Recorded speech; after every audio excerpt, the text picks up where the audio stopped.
cabin door slammed shut with a finality that echoed through the mountain stillness, and Janet Morris pressed her back against the rough-hewn wood, her breath coming in short, desperate gasps.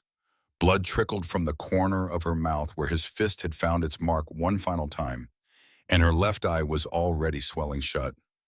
Through the one good eye that remained, she watched Carl White's retreating figure disappear into the tree line, his angry shouts about worthless women and barren wives fading with each step he took down the mountain path. Her hands trembled as she touched her bruised ribs, feeling for breaks that might mean death in this isolated place, where the nearest doctor was 3 days' hard ride through treacherous terrain. The cabin around her felt both sanctuary and prison, its log walls bearing witness to months of escalating violence that had culminated in this morning's brutal confrontation. Carl's words still rang in her ears, each syllable a knife thrust to her already wounded soul. "I married you for sons," he had snarled, his breath reeking of whiskey and rage. 3 years, Janet. 3 years of nothing but disappointment and excuses. What good is a woman who can't even do the one thing God put her on this earth to do? She had tried to explain again about the doctor in Denver, about how he had said some women simply could not carry children, that it was no fault of hers or failing of character. But Carl's fury had only intensified at her words, his hand striking her face with a force that sent her sprawling across the cabin floor. The taste of blood had filled her mouth as he stood over her, his shadow blocking out the morning light streaming through the single window. "Barren as the desert," he had continued, his voice dropping to a menacing whisper. "Should have listened to my mother. Should have married the Williams girl instead. At least she's proven she can breed."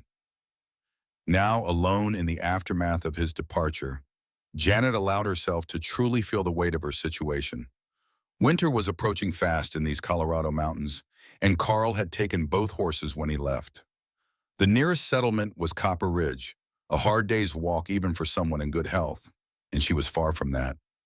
Her body ached from countless beatings, her spirit crushed under the weight of his constant cruelty, and her heart broken by the knowledge that she would never be able to give him the children he demanded.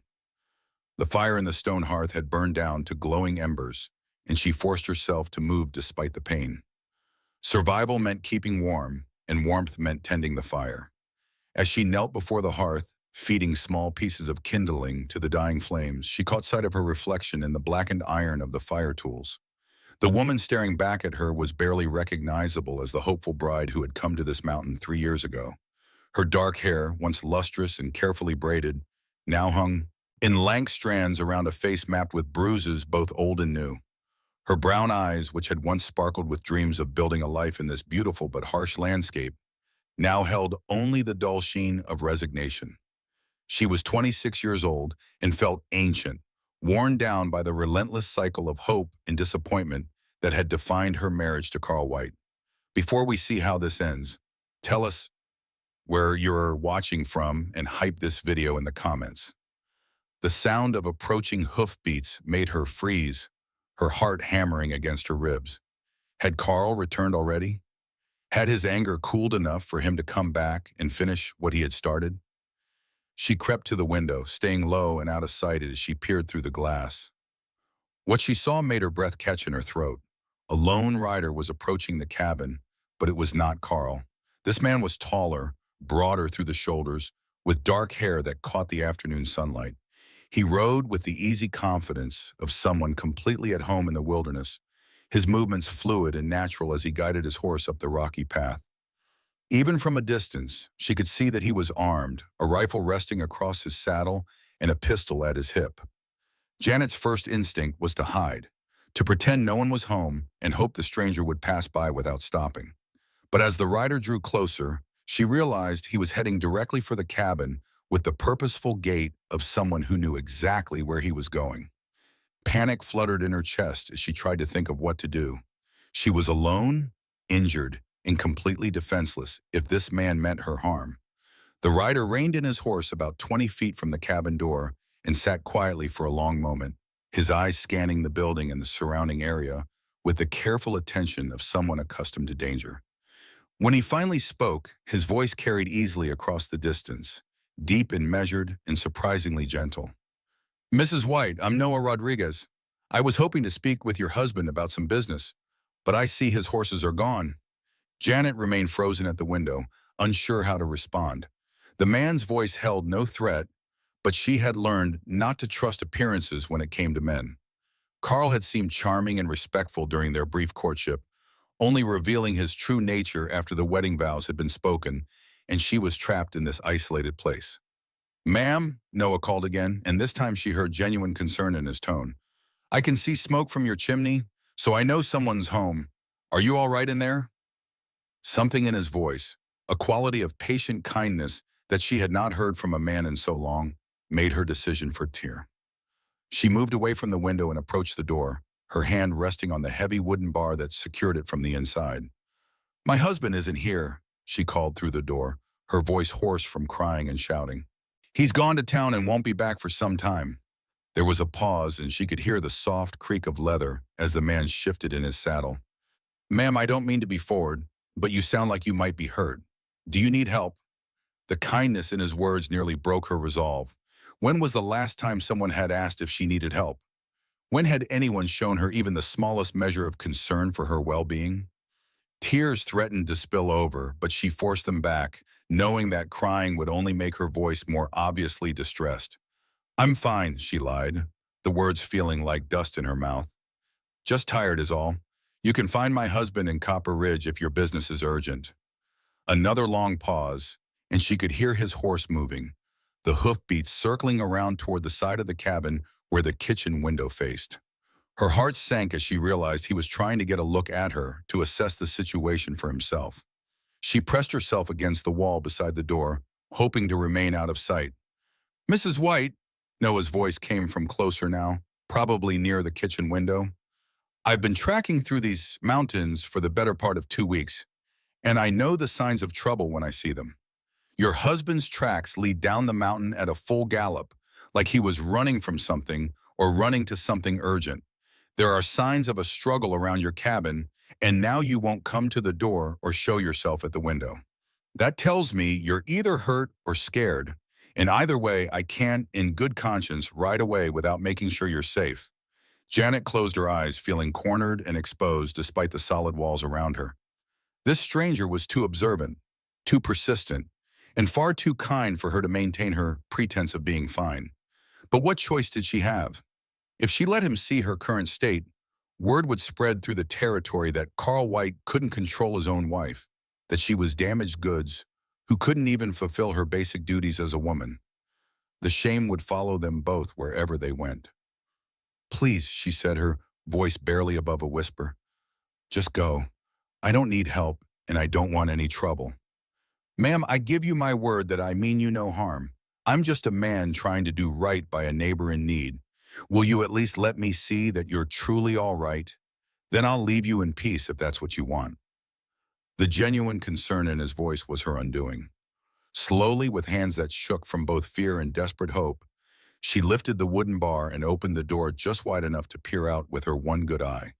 The man she saw standing beside his horse was nothing like what she had expected.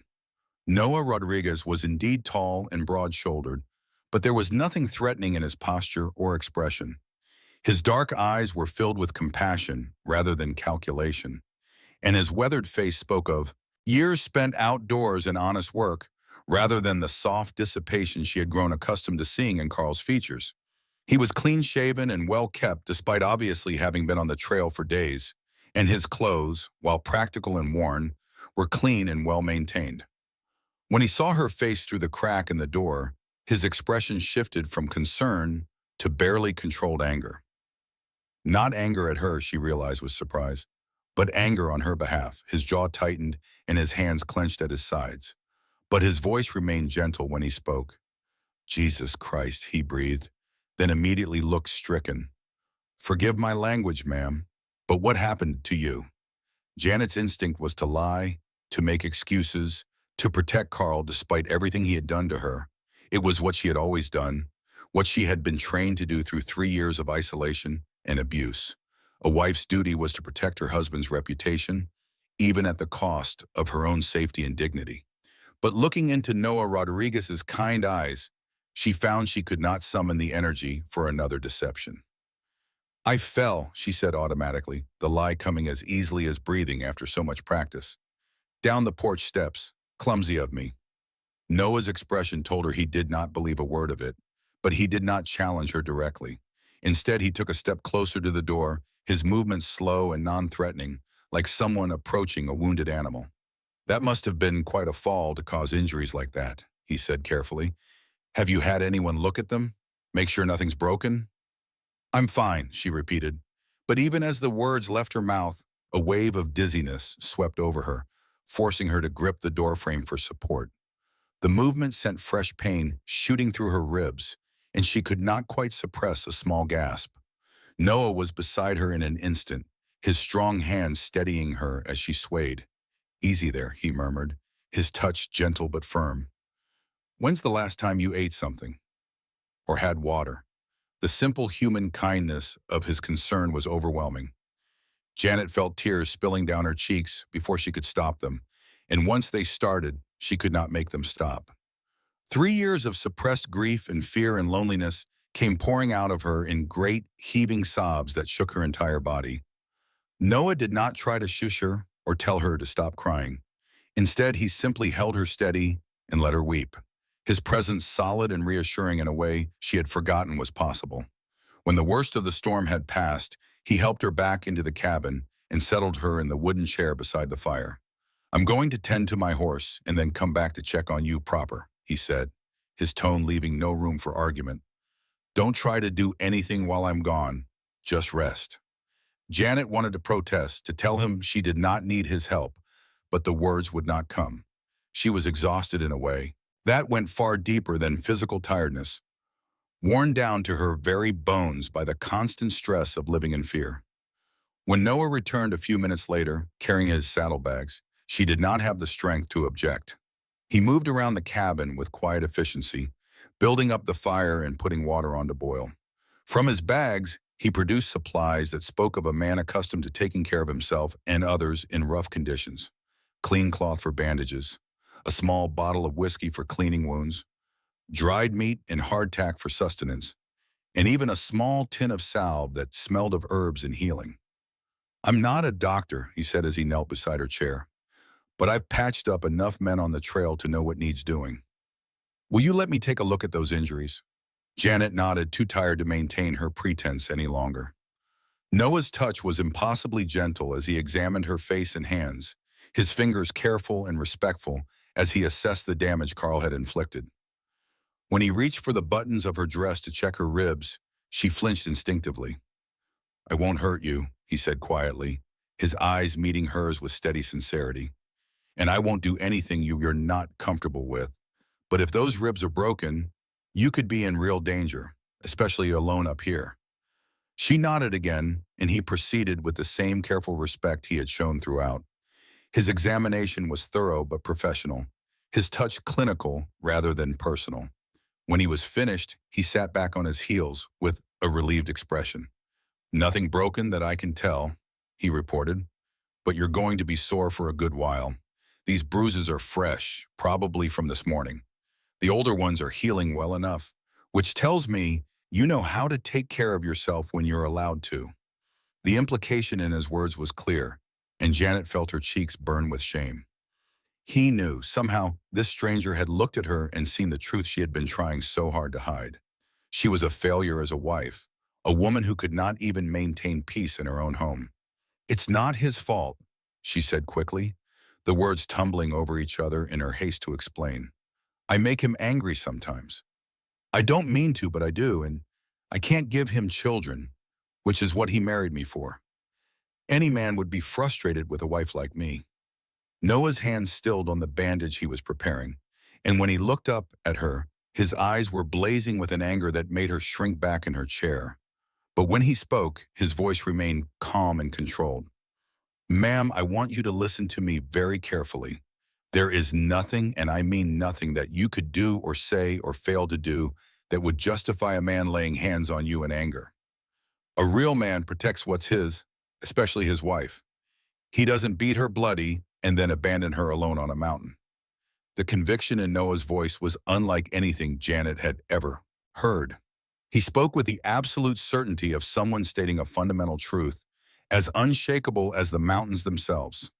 For a moment, she allowed herself to believe him, to imagine what it might be like to live without fear, to be valued for something beyond her ability to produce children. "You don't understand," she said finally, her voice barely a whisper. "I'm broken, barren.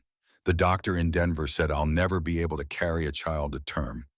What good is a wife who can't give her husband sons?"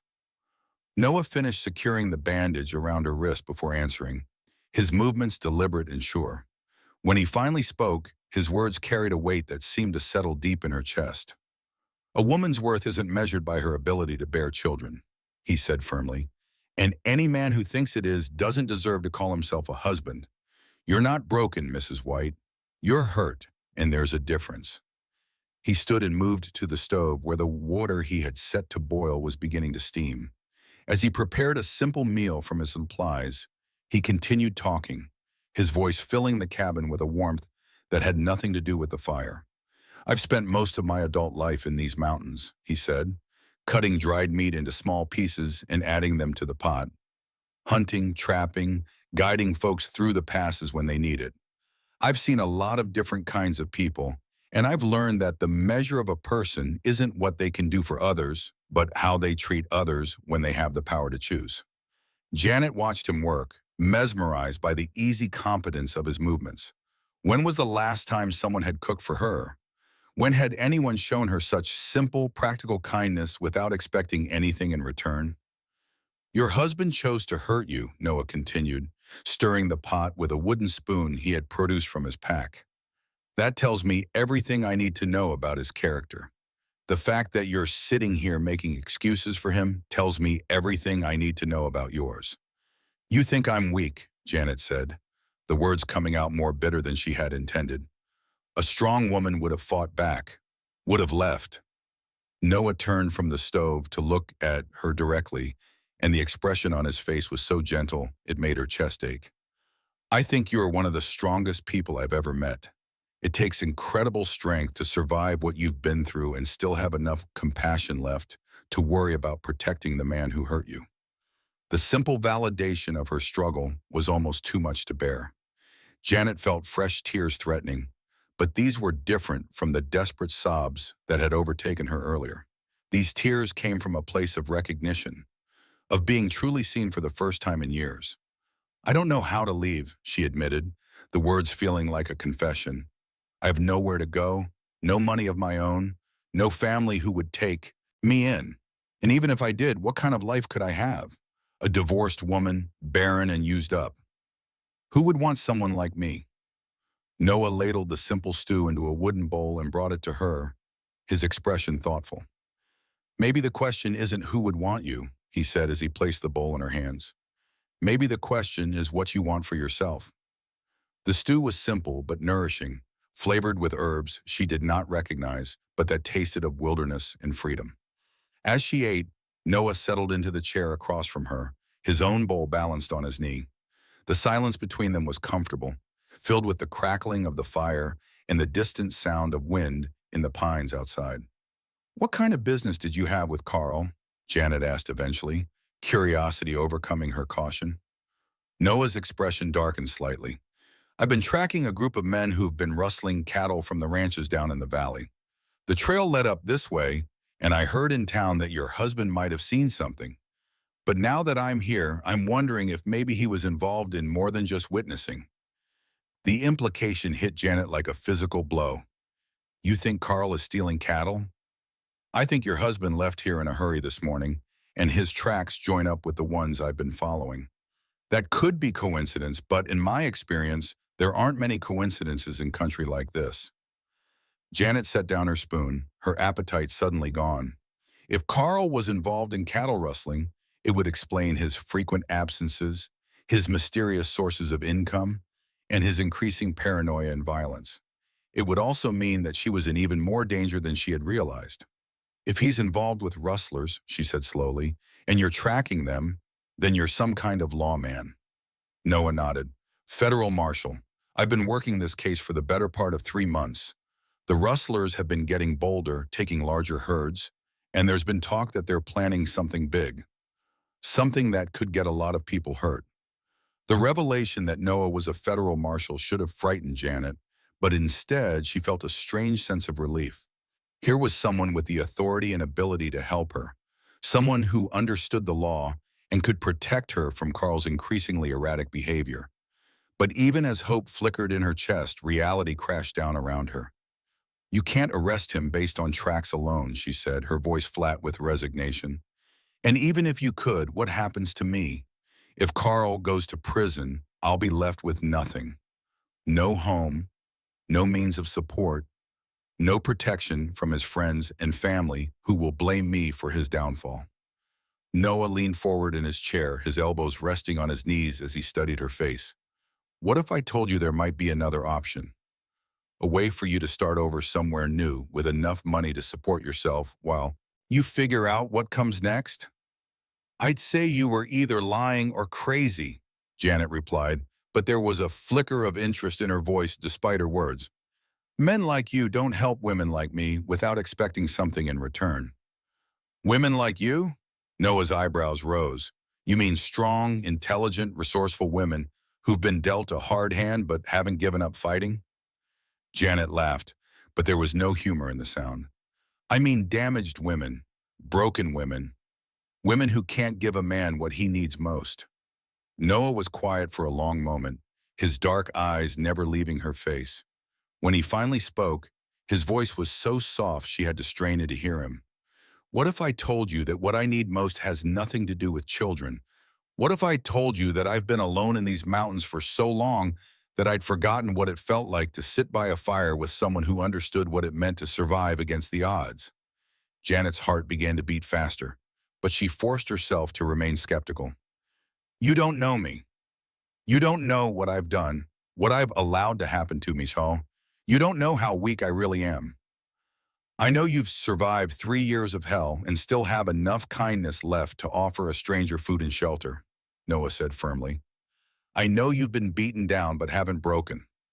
I know you're sitting here worrying about everyone else's needs while ignoring your own. That's not weakness, Janet.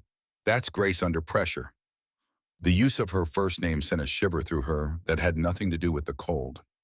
When was the last time someone had spoken her name with such gentle respect? Carl either barked orders at her or ignored her entirely, and it had been so long since she had heard her own name spoken with kindness that she had almost forgotten how it sounded. "What are you suggesting?" she asked, though part of her was afraid to hear the answer. Noah stood and moved to the window, gazing out at the darkening sky. "There's a storm coming in," he said, apparently changing the subject. "Big one by the look of those clouds. It'll be here by morning, maybe sooner." Janet followed his gaze and saw the dark clouds massing over the peaks to the west. She had learned to read the mountain weather during her time here, and Noah was right. The storm would be severe, bringing heavy snow and winds that could trap someone on the mountain for days or even weeks. "Carl won't make it back before the storm hits," she said more to herself than to Noah. "He'll have to wait it out in town. Which means you'll be alone up here for at least a week, maybe longer," Noah replied, turning back to face her. "In your condition, with limited supplies and no way to get help if something goes wrong." The reality of her situation hit her with fresh force.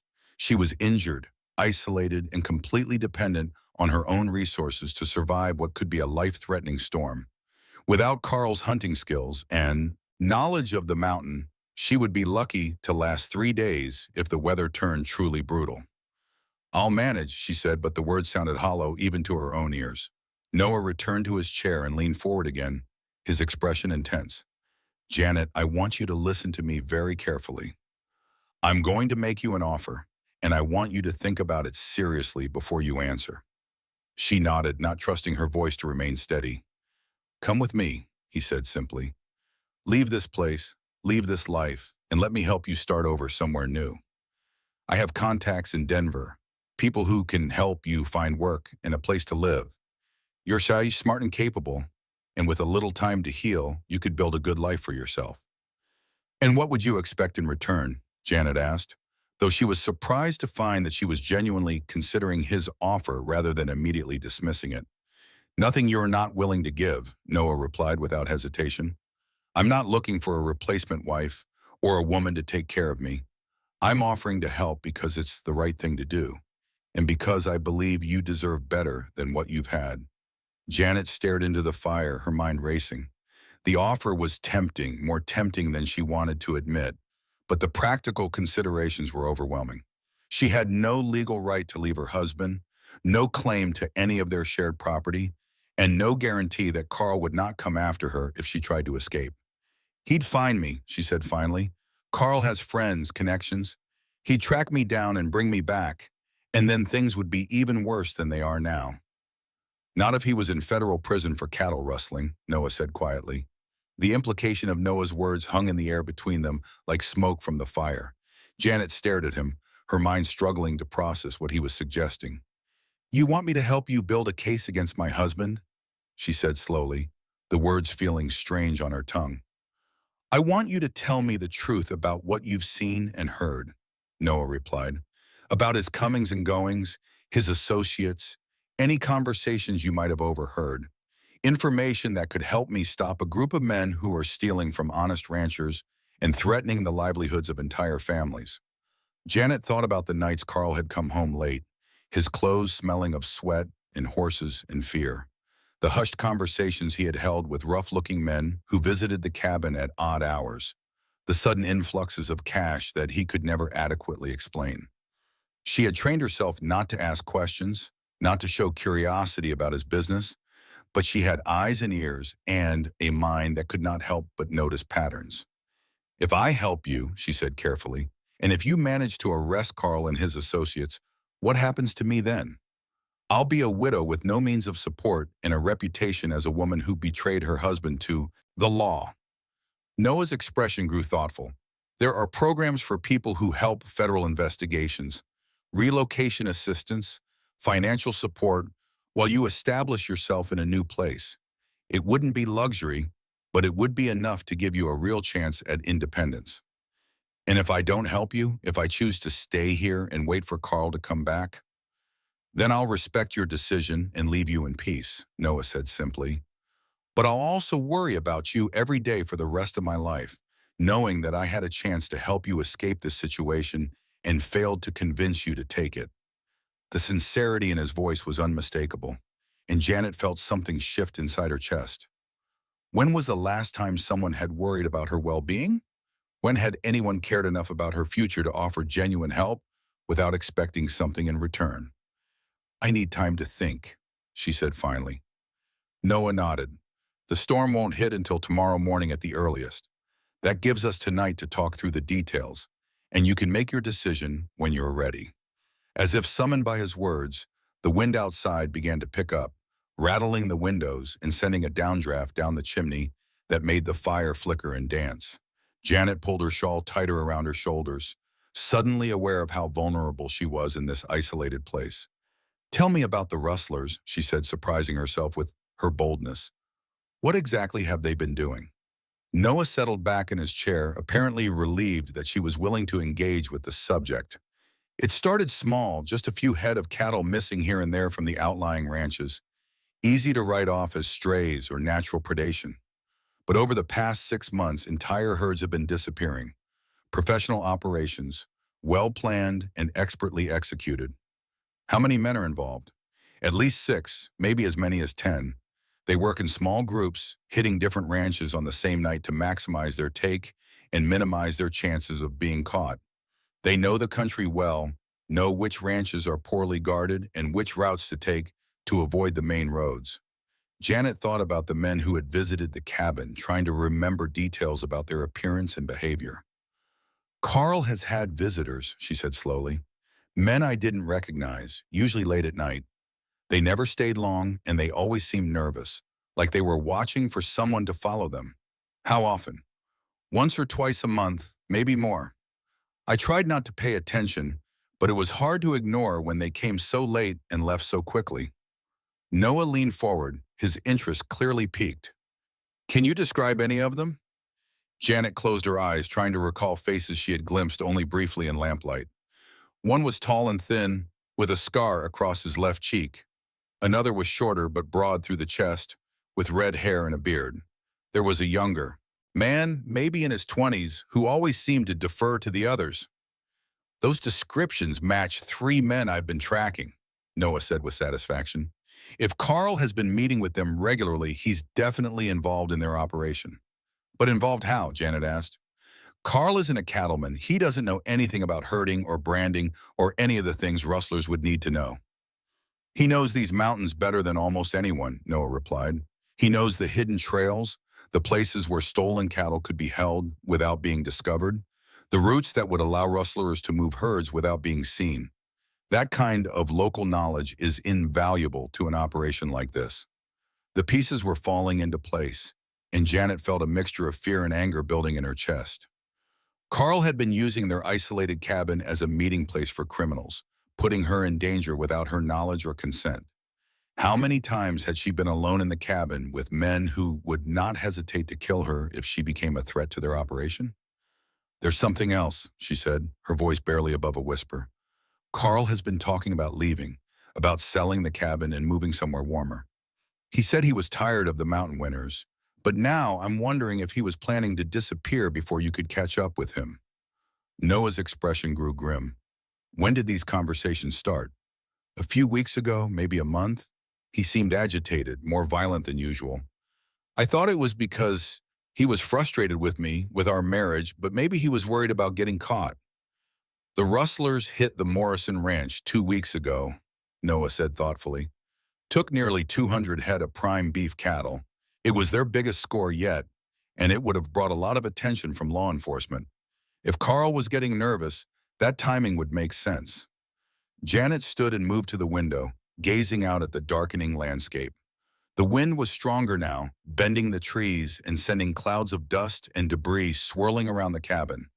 In the distance, she could see the first flashes of lightning illuminating the storm clouds that were rolling in from the west. If I help you, Janet said without turning from the window, if I tell you everything I know and testify against Carl if necessary, can you guarantee my safety? I can guarantee that I'll do everything in my power to protect you, Noah replied. But I won't lie to you about the risks. Men like the ones your husband is involved with don't hesitate to eliminate threats, and helping law enforcement would definitely make you a threat in their eyes. Janet appreciated his honesty, even as it sent a chill down her spine. She had lived with danger for so long that she had almost become numb to it, but the thought of being actively hunted by desperate criminals was terrifying in a way that Carl's domestic violence was not. What would happen to me during the trial, she asked. Where would I live? How would I survive? There are safe houses, places where witnesses can stay under federal protection until the legal proceedings are complete. After that, if you chose to enter the witness relocation program, you'd be given a new identity and relocated to a place where Carl and his associates could never find you. The idea of a new identity, a completely fresh start, was both thrilling and terrifying. Janet had been Mrs. Carl White for so long that she had almost forgotten who Janet Morris had been before her marriage. Could she reclaim that person, or would she have to invent someone entirely new? I'd never be able to come back here, she said, more to herself than to Noah. Never see these mountains again, never visit the places where I was happy before everything went wrong. Is that such a terrible price to pay for freedom? Noah asked gently. Janet considered the question seriously. What did she have here, really? A cabin that felt more like a prison than a home, a husband who saw her as property rather than a person, an isolation so complete that Noah was the first kind word she had heard in months. The mountains were beautiful, but beauty meant nothing when you were too afraid to step outside and enjoy it. No, she said finally, turning back to face him. It's not too terrible a price at all. Noah smiled, and the warmth in his expression made something flutter in Janet's chest that she had thought was long dead. Does that mean you'll help me? It means I'll tell you what I know, Janet replied carefully. Whether that's enough to help you build a case is up to you to decide. For the next several hours, as the storm gathered strength outside and the fire burned low in the hearth, Janet told Noah everything she could remember about Carl's mysterious visitors, his unexplained absences, and his recent changes in behavior. She described the conversation she had overheard, the strange items she had found hidden in the barn, and the routes Carl favored when he left the cabin for his mysterious business trips. Noah listened intently, occasionally asking clarifying questions, but never pushing her for more than she was comfortable sharing. He took notes in a small leather journal, his handwriting neat and precise despite the poor light. As she talked, Janet found herself remembering details she had forgotten, connections she had not previously made, patterns that painted a clear picture of Carl's involvement in the rustling operation. "He's been scouting," Noah said when she finished her account, "using his knowledge of the area to identify targets and plan escape routes. The information you've given me matches perfectly with the pattern of thefts we've been tracking." "Is it enough to arrest him?" "It's enough to get a warrant, especially combined with the physical evidence I've been collecting. But Janet, you need to understand that once I move on this information, there's no going back. Carl will know that someone gave up, and it won't take him long to figure out who." Janet nodded, her decision already made. "When do we leave?" "We?" Noah's eyebrows rose in surprise. "You said the storm would trap us here for at least a week. If Carl is planning to run, a week might be enough time for him to disappear completely. But if we can get down the mountain before the worst of the weather hits, you could arrest him in town before he has a chance to warn his associates." Noah studied her face in the flickering firelight, and Janet could see him weighing the risks and benefits of her proposal. "It would be dangerous," he said finally. "The trail down the mountain is treacherous in good weather, and with a storm coming in, we'd be risking our lives." "I've lived on this mountain inn for 3 years," Janet replied, with more confidence than she felt. "I know the trails as well as Carl does, maybe better. I know which routes are safest in bad weather, and I know shortcuts that could save us hours of travel time. And if we get caught in the storm, then we find shelter and wait it out, just like we would if we stayed here. But at least we'd be trying to do something instead of us sitting here hoping for the best." Noah was quiet for a long moment, his gaze fixed on the fire. Janet could see him running through possibilities in his mind, calculating odds and considering alternatives. When he finally looked up at her, his expression was resolute. "All right," and he said, "we leave at first light, but I want your word that you'll follow my lead once we're on the trail. I've been in situations like this before, and I know how quickly things can go wrong." "You have my word," Janet replied and meant it. For the first time in years, she was taking action to change her circumstances rather than simply enduring them. The feeling was both terrifying and exhilarating. They spent the rest of the evening preparing for their journey down the mountain. Noah checked and cleaned his weapons while Janet gathered the supplies and warm clothing, her movements careful but determined despite her injuries. The wind outside grew stronger as the night progressed, howling around the cabin like a living thing and rattling the windows in their frames. "Are you sure about this?" Noah asked as they prepared to settle down for a few hours of rest before dawn. "Once we leave here, everything changes. There's no going back to the life you've known, for better or worse." Janet looked around the cabin that had been her home and prison for 3 years. The rough-hewn walls that had witnessed so much pain and fear. The hearth where she had cooked countless meals for a man who saw her only as a disappointment. The bedroom where she had lain awake so many nights wondering if she would survive until morning. There was nothing here she would miss, nothing worth preserving or protecting. "I'm sure," she said firmly. "Whatever happens next, it has to be better than what I'm leaving behind." Noah nodded and settled into the chair by the fire, his rifle across his lap and his eyes alert despite the late hour. "Try to get some sleep," he said. "We'll need to be sharp tomorrow." Janet retreated to the bedroom but found sleep elusive. Every creak of the cabin in the wind made her tense. Every distant sound made her wonder if Carl had somehow made it back through the gathering storm. But gradually, the steady presence of Noah in the next room and the exhaustion of the day's emotional revelations took their toll, and she drifted into the first peaceful sleep she had known in months. She woke before dawn to the sound of Noah moving quietly around the cabin, banking the fire and preparing for their departure. Outside, the wind had died down to a whisper, but the air felt heavy and oppressive in the way that promised severe weather to come. "How much time do we have?" she asked as she joined him in the main room. "A few hours, maybe less," Noah replied, handing her a cup of coffee he had prepared. "The storm is moving faster than I expected. We need to be off the mountain and in town before it hits, or we'll be trapped on the trail." Janet nodded and quickly gathered the last of her belongings. She took only what was essential: warm clothes, a few precious personal items, and the small amount of money she had managed to save without Carl's knowledge. Everything else, all the trappings of her life as Mrs. Carl White, she left behind without a second thought. As they prepared to leave, Noah turned to her with a serious expression. "Janet, I need you to understand something. What we're about to do is going to put you in danger, not just from the weather, but from Carl and his associates. If you have any doubts, any second thoughts at all, now is the time to voice them." Janet met his gaze steadily, drawing strength from the kindness and respect she saw there. "I've been in danger every day for 3 years," she said quietly. "At least now I'm choosing my own risks instead of having them chosen for me." Noah smiled and offered her his arm. "Then let's go change your life." They left the cabin as the first gray light of dawn was breaking over the eastern peaks, Noah leading his horse while Janet walked beside him down the treacherous mountain trail. The air was crisp and still, but Janet could feel the pressure change that preceded a major storm, and she knew they were racing against time. The trail down the mountain was even more difficult than she had remembered, made treacherous by loose rocks and steep drops that seemed to yawn wider in the pre-dawn gloom. But Noah proved to be as sure-footed and competent on the mountain as he had been in every other situation, and his steady presence gave her the confidence to navigate sections of the trail that would have terrified her if she had been alone. As they descended, Janet found herself thinking about the future for the mountain. First time in years. What kind of work could she find in a new city? What kind of life could she build for herself as an independent woman? The possibilities seemed both infinite and overwhelming, but for the first time, they were her possibilities to explore. "Tell me about Denver," she said as they paused to rest beside a small stream. "It's a growing city," Noah replied, offering her water from his canteen.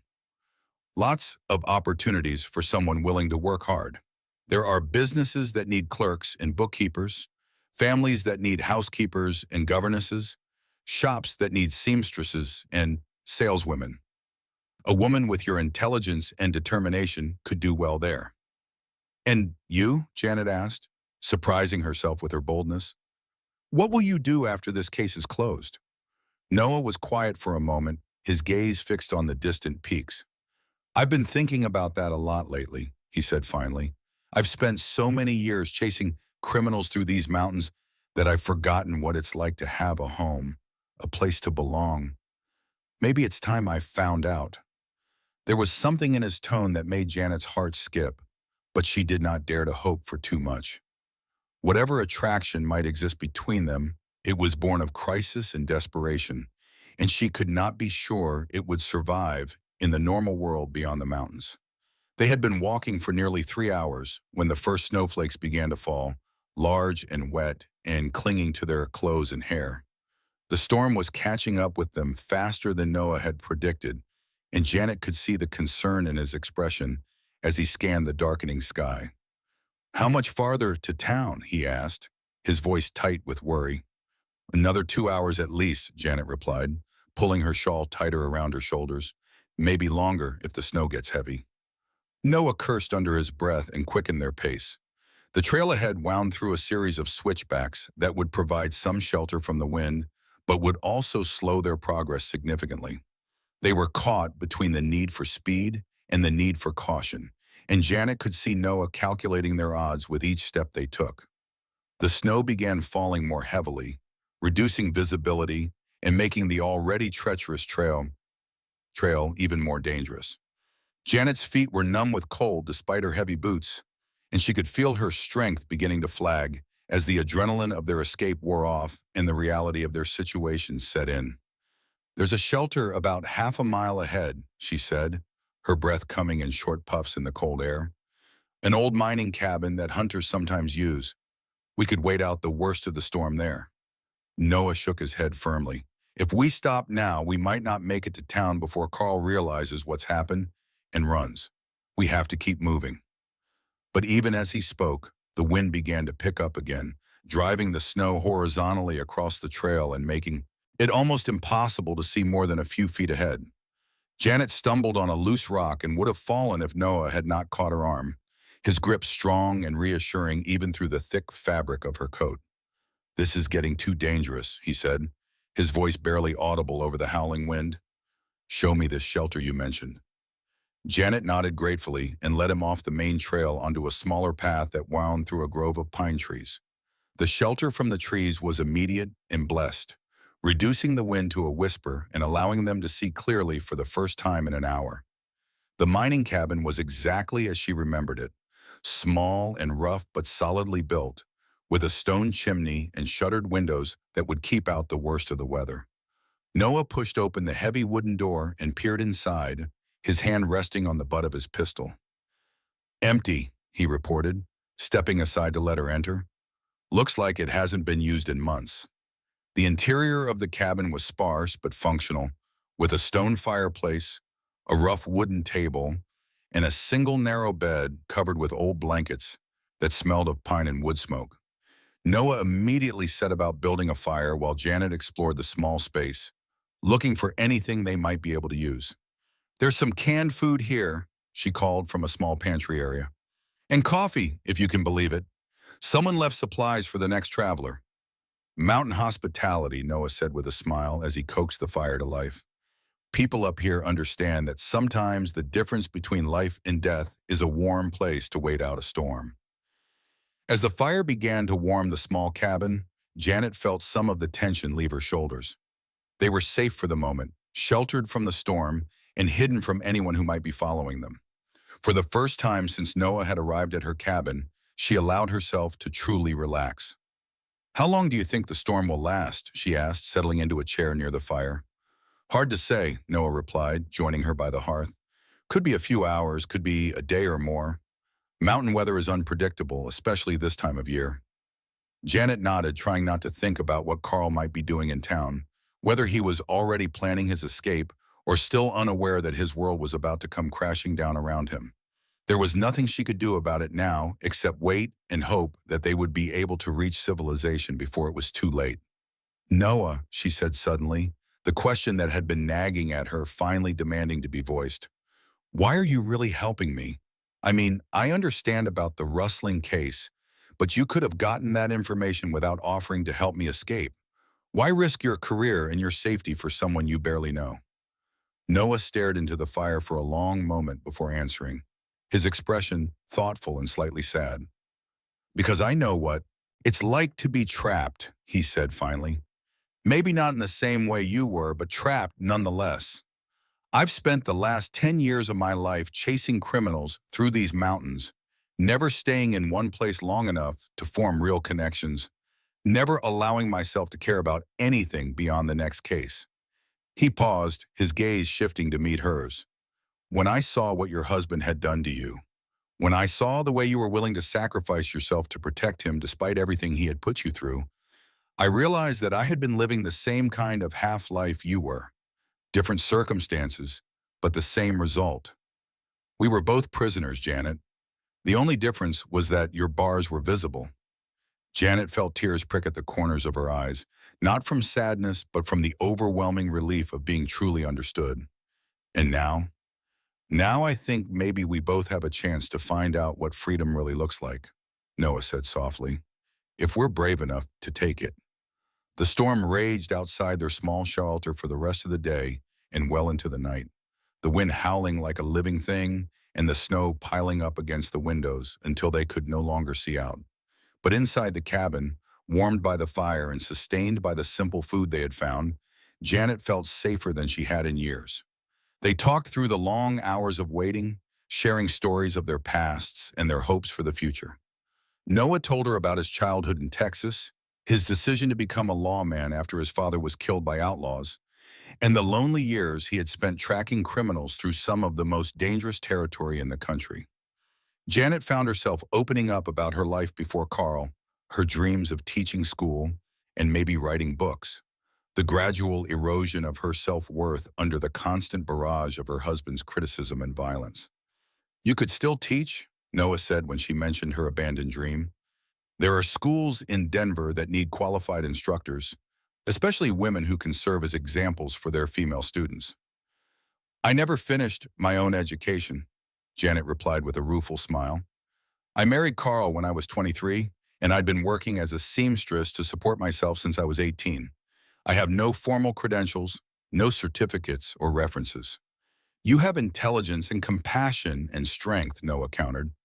Those are the qualities that make a good teacher, not pieces of paper. Besides, there are ways to get the formal education you need if that's what you really want. The possibility he was suggesting seemed almost too wonderful to contemplate. Janet had given up her dreams so long ago that she had almost forgotten they existed. But talking with Noah was bringing them back to life in ways that both thrilled and terrified her.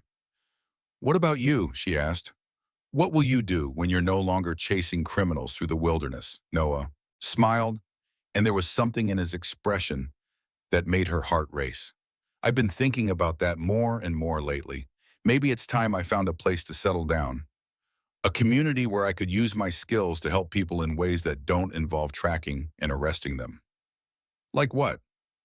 "Sheriff of a growing town, maybe. Or a security consultant for businesses that need protection. There are a lot of ways to use law enforcement experience in civilian life, especially in a place like Colorado where growth and development are creating new challenges every day." Janet found herself imagining what it would be like to live in the same town as Noah, to see him regularly in a context that had nothing to do with crisis or danger. The thought was appealing in ways that she was not quite ready to examine too closely. As the night wore on and the storm continued to rage outside, they found themselves sitting closer together on the small bench near the fire, drawn by the warmth and the comfort of human companionship. When Janet began to shiver despite the fire, Noah wordlessly wrapped his coat around both of them, his arm coming around her shoulders in a gesture that was protective rather than possessive. "Are you afraid?" he asked softly, his breath warm against her ear. "Terrified," Janet admitted, "but also more hopeful than I've been in years. Does that make sense?" "Perfect sense," Noah replied. "Fear and hope aren't at opposites.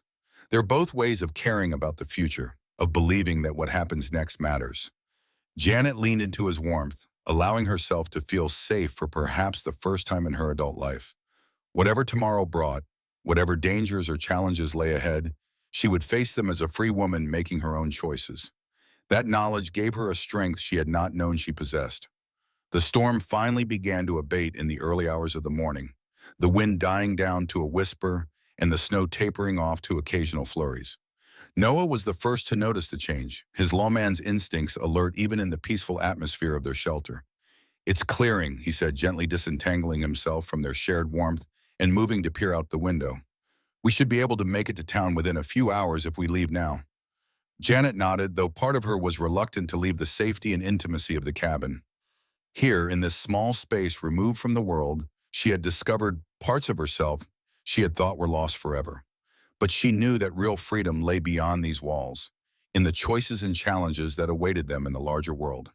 They gathered their belongings quickly and efficiently, Noah checking his weapons while Janet made sure the fire was properly banked and the cabin left in good condition for the next travelers who might need shelter. It was a small gesture, but it felt important to her to pass on the same kindness that had been shown to them. The journey down the mountain in the aftermath of the storm was like traveling through a transformed world. The snow had covered everything in pristine white, softening the harsh edges of the rocky terrain and creating a landscape of breathtaking beauty. But beneath the beauty lay treacherous conditions, with hidden ice and unstable snow that could give way without warning. Noah led the way, testing each step carefully and helping Janet navigate the most difficult sections of the trail. Her injuries from the previous day's beating made the journey more challenging than it would have been under normal circumstances. But her determination to reach town and begin her new life gave her strength she had not known she possessed. As they descended, the air grew warmer and the snow began to melt, creating muddy conditions that were almost as treacherous as the ice had been. But gradually the familiar landmarks of the approach to Copper Ridge came into view, and Janet felt her heart begin to race with a mixture of anticipation and fear. "Once we reach town," Noah said as they paused at the last bend in the trail, "everything happens quickly. I'll need to find Carl and arrest him before he has a chance to warn his associates or flee. You'll need to give your statement to the local sheriff and then decide whether you want to enter federal protection immediately or wait until after the trial." Janet nodded, trying to calm the butterflies that were dancing in her stomach. What if he's already gone? What if he suspected something and left town during the storm? Then we'll track him down, Noah replied with a quiet confidence. Men like Carl leave trails, and I'm very good at following them. But I don't think he's gone. Men who beat their wives don't usually expect those wives to fight back. He probably thinks you're still at the cabin, waiting for him to come home. The thought of Carl's surprise when he learned what she had done gave Janet a fierce satisfaction that surprised her with its intensity. For 3 years, she had been the victim in their relationship, the one who absorbed his anger and violence without fighting back. But now, for the first time, she was the one taking action, the one making choices that would determine the course of their shared future. They reached the outskirts of Copper Ridge as the sun was climbing toward its zenith, the snow-covered buildings of the small town gleaming in the bright light. Janet had been to town only a handful of times during her marriage, always under Carl's watchful eye, and always for brief, specific errands. Now, approaching it as a free woman, she saw it with new eyes. "There's the sheriff's office," Noah said, pointing to a small building with a star painted on its wooden sign. "And that's the hotel where Carl would most likely be staying if he's still in town." Janet's heart clenched as she saw a familiar horse tied to the hitching post outside the hotel. "That's his mare," she said, her voice barely of a whisper. "He's here." Noah's expression grew grim and determined. "Good, that makes this easier." He turned to face her fully, his hands coming up to rest gently on her shoulders. "Janet, I need you to go to the sheriff's office and wait for me there. Tell Sheriff Martinez that Marshal Rodriguez sent you and that you have information about the cattle rustling case. Don't come out until I come to get you, no matter what you hear or see." "What if something goes wrong?" Janet asked, suddenly terrified at the thought of being separated from the man who had become her protector and guide.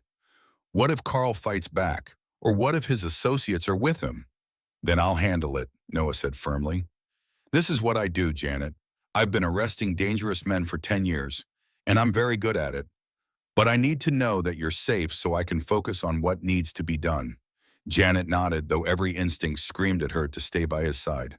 She had spent so many years being passive, allowing others to make decisions for her, that taking action on her own felt foreign and frightening. But she also knew that Noah was right. This was his area of expertise, and her presence would only complicate an already dangerous situation. "Be careful," she said, rising up on her toes to press a gentle kiss to his cheek. "I need you to come back to me." Noah's eyes widened at her bold gesture, and for a moment Janet thought she had overstepped some invisible boundary. But then he smiled, the expression transforming his weathered features into something so handsome it took her breath away. "I'll come back," he promised. "We have too much to figure out together for me to let anything happen to me now." Janet watched from the doorway of the sheriff's office as Noah approached the hotel, his movements confident and purposeful despite the danger he was walking into. She had never seen him in his professional capacity before, and she was struck by the transformation in his demeanor. This was not the gentle, compassionate man who had tended her injuries and offered her hope. This was a federal marshal, armed and dangerous and absolutely certain of his authority.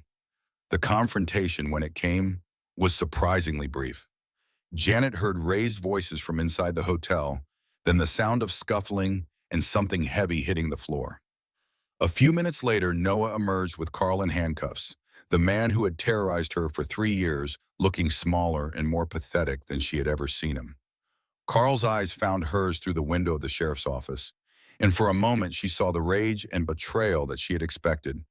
But underneath those familiar emotions, she also saw something new. Fear. For the first time in their relationship, Carl White was afraid of her, afraid of what she could do to him, afraid of the power she had discovered within herself. Janet met his gaze steadily, no longer the cowering, beaten woman he had left at the cabin the day before. She was Janet Morris again, a woman who had survived hell and emerged stronger on the other side. And as Noah led Carl toward the jail, she knew that whatever came next, she would face it with courage and dignity and the unshakable knowledge that she deserved better than what she had accepted for so long. The future stretched out before her, uncertain but full of possibility. There would be trials and challenges, moments of doubt and fear, times when the easy path would beckon and the hard road would seem impossible to travel. But she would not be walking that road alone. She had found an ally, a protector, And perhaps something even more precious than that. She had found herself again, and that was a gift that no one could ever take away from her. As the door of the sheriff's office opened and Noah stepped inside, his face bright with the satisfaction of a job well done, Janet Morris smiled. For the first time in 3 years, she was exactly where she belonged.